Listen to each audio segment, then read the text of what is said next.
talk a lot about the core politicals, talking a lot about who these core politicals are, but who are the core politicals other than the multinational corporations? Who's in charge of them? Well, it's easy to discover who's in charge of them. All you got to do is follow the money. And when you follow the money, where do you always wind up? The banks. The banks have all the power, which is kind of funny because the banks shouldn't actually have any money. This was an institution designed to protect your money. This is what banks are for. This is how banks came into being. Yet suddenly they're now the ultimate power in the universe. How did that happen? The way that happened was by the bank's greatest weapon, and they wield this weapon in modern media like no other weapon or no other tactic at their disposal. That is debt.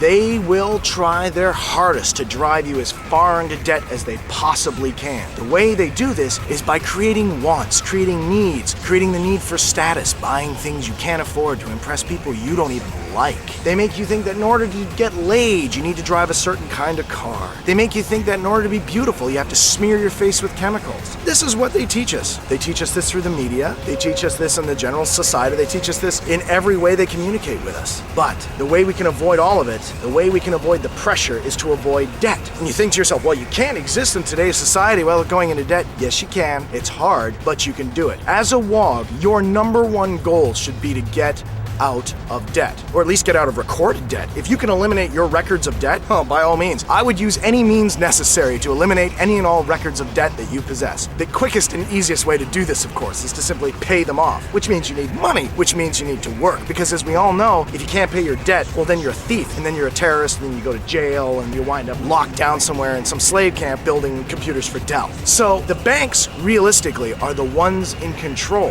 and the way they maintain control is by maintaining a massive debt load upon the populace. This is why they are the robber barons. We can make them powerless, and you can do that by just not going in debt.